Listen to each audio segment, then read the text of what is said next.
Welcome back to the Mountain Morning Show, where we are now joined by Trent Hickman from PCSUP. Thanks Welcome for to the show, having my me. friend. Yeah. Oh, it's been too long, buddy. Where have you been? You've been out on the water. Been on the water. Oh, I don't blame you, but I mean, it'd be nice if you stopped in and say hi every now and then. Hey, I'm happy to come in anytime you guys want to talk with me. But here you are to talk about one of our favorite events. You guys have moved it up this year, which is a good thing, and that is paddle, pedal, and paddle. Yeah, the paddle, pedal, paddle. It's a big day on the water and on the mountain bike. So what the event is 5 miles on your paddle board. Yeah. And then you dismount your paddle board and exchange that for your mountain bike, and then do 10 miles on your mountain bike with 3,000 feet of vertical change. And then after you've cooked your legs on the mountain bike, suddenly you realize how important they are to paddling as you paddle 5 more miles. Is it okay if I sit on that paddle, that second paddle? You have to stand up. You have to stand. Have 5 strokes on your feet or on your knees or sitting, and then you have to be standing. That's the rules. Wow. Yeah, talk about a burn, man. Yeah. And it's going to be really sketchy on the balance part, isn't it? Yeah, because I mean, people don't realize how important your legs are to paddleboarding, right? It's core strength. Your balance and core strength, exactly. So after you really work your legs on the mountain bike, and now you've got to stand on them again for another 5 miles, it's tricky.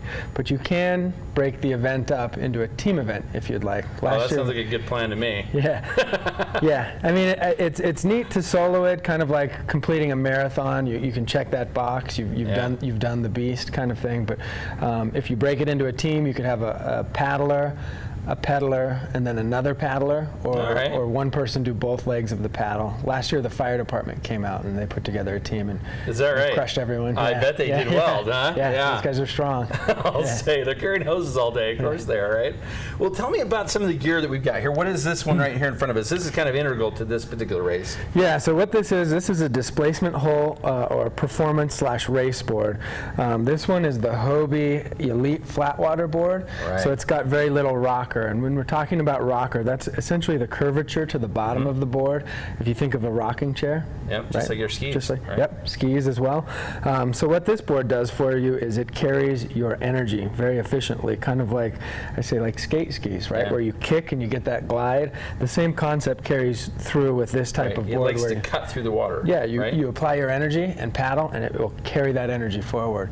So as far as covering ground and doing some distance paddling, this is a nice piece of equipment. Oh, I'll say it is. It's a beautiful one. Yeah. Is this going to be fairly typical what we're going to see people on? For the paddle, pedal, paddle, I think people will be only on these.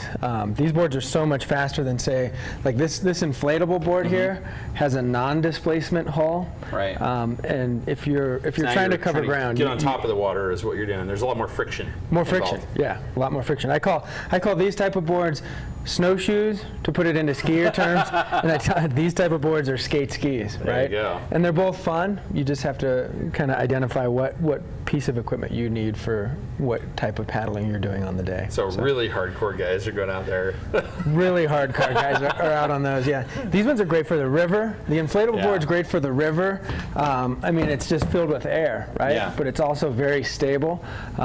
Great for people with limited space. Yeah, a lot of chambers in this, right? That's what makes it so rigid. Is that right? Is that how that works? What makes the board rigid is the amount of stitching it has between the top layer and the bottom layer. This has double drop stitching, and it's also got these nice little footbeds. I'm not sure if you can pick them up on the camera, but rectangular body displacement pads on there. Wow. The whole board, the paddle, the pump, and everything rolls into a little backpack, so you can throw it in an airplane and fly it to Chicago and paddle the Chicago River or take it wherever you want to go. Wherever you want to go. That is really neat. I love the technology, the improvement in technology in this particular area. As you said, I mean, now it's you throw it in the back of your car if you don't have a big truck. You take it wherever you want. It's a lot of fun. If you have a small condo for a living space, it's not going to take up too much space. And if you go to Hawaii or Mexico, guess what? It checks like luggage in the airplane. It's really neat. It's a big difference over having to go and borrow somebody else's. Yeah. All right, so let's talk about what else you've got here. What's the one over there? So this board here, this board was made by a friend of mine, really Joel McDonald. He's a neurosurgeon in Salt Lake City. And this is a board for surfing behind the boat. So we're doing stand-up paddle surfing behind the boat. You start with a rope. Once you catch and lock into the wave, you can just drop the rope and then maneuver the wave with your paddle. So a little bigger than what we typically see people surfing behind a boat on. A little bit bigger, which makes it lock into the wave nicely, you can travel further away from the boat and then back into the wave utilizing the paddle. Because otherwise you're like right next to the boat. I mean, literally people can touch you. Yeah, I mean you're really close. Well, and two, you know, it's guys who are good can really lock into the wave on those super small wake surfboards. But it's kind of tricky to keep the wave on those little boards. And with this type it's a matter of time before you fall. It's like when it's going to happen, but when. You could stay up for a little while here. Yeah, these type of boards really lock in nicely. I mean, guys are doing 360s on them, headstands. Really? Yeah, oh yeah. It's really fun to watch. We just had a contest. As far as I know, it's the world's first ever SUP wake surf contest over the weekend, and it was such a fun event. First ever SUP wake surf contest. Yeah. That's great. Yeah, Trent, you're like it was really fun. You're the original, I'm telling you. Not just in this either. You are just the original, period. Yeah. That is awesome. All right, talk about paddles, because I don't think people understand how important paddles really are to the sport. Yeah. But they are super important. Paddles are super important, and there's a lot that can go into making the right selection for a paddle. You can see the blade head on this paddle is a lot bigger than the blade head on this paddle, right? This is the Riviera bump, this is the quick blade flyweight. So as you're sizing a paddle, you want to make sure you get the right amount of water friction for your body. If you're a smaller, lighter paddler, you probably want a smaller blade head. Think gears on a cycle, right? This is a low, heavy gear. You're pulling a lot of this is a low, heavy gear, excuse me. A lot of water, right? This is like a 30-pound dumbbell in the gym. I'm pulling through that water slowly. And if I'm strong and fit and it's the right size for me, it's efficient. But if I need a little bit less paddle, because of my body size, I need to make sure I get a smaller blade head so I can move the paddle through the water efficiently and get cardiovascular endurance balancing out with my muscle endurance. I saw that you actually do the turn with it as you bring it back up. Yeah, so kind of the idea with your paddle stroke too is if you can keep nice straight arm, okay? Think of the letter A, right, where the paddle represents one leg of the letter A, my body represents the other, and with straight arms I could connect that shape. I want my top hand to be right over my bottom hand, okay? If my top hand is not over my bottom hand, I get an angle in the paddle shaft, which then angles the blade head, and you get very few strokes per side. And you're working harder to get it, right? And you're working much harder to get it. But essentially it's out in front, get the whole paddle in the water. With straight arms, your top arm's going to push down as your bottom arm pulls in, right? When you get to your feet, you turn your paddle towards your body as you pull it from the water, and that'll release the water's friction. Now we're knifing through the wind on the reset phase of the paddle stroke, and then putting the whole paddle back in the water. It's funny, I've seen so many people even do the paddle backwards. That's, one of the first things is just knowing that part that's flexed up, that's going into the water. Okay, and we'll talk about that. A lot of people think if they cup, it's kind of like when they're swimming, they cup the water or scoop it. It's not true. If it's angled the correct way, you get a better reach, right? You see how my paddle stroke is longer.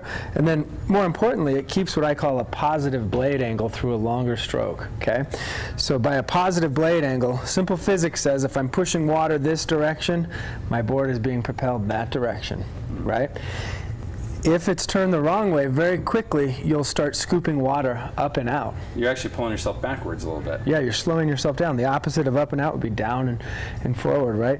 And so that being said, that's why we stop our stroke kind of at our feet, okay? Because there's no longer blade angle that you want. Anything past your feet, we're starting to get into that negative blade angle. There you go. Right?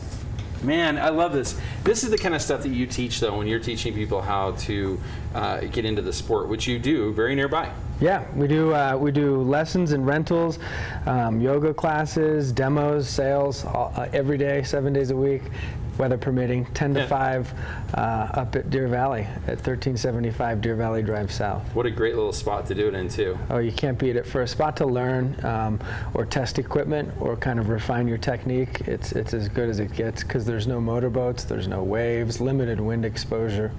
It's a fun spot. Everything's set up so you can succeed there, then take it out to the open water, a little more challenging, right? And then take it out to the paddle, pedal, paddle. That's what I'm saying. Get yourself ready for paddle, pedal, paddle. When is it? It's this Saturday, the 9th. All right. Yeah. So this year, if you haven't already got ready, you just need to come and support the people who are. Yeah. But getting ready is a great thing too, right? Yeah. All right. Well, let's talk about some of the gear you've got over here real quick. Those are some shirts from our event over the weekend we brought in for you guys to keep. This is sort of our slogan. Park City SUP, all we do is paddle. We don't sell bikes, we don't sell skis. We are your local paddle specialist. Life is better on the water. The I Riviera think you're Paddle right. Surf slogan. We like that. I brought that Nice in for trucker you. cap. Thank you. We have a little Park City SUP water bottle Yeah. from our event last year.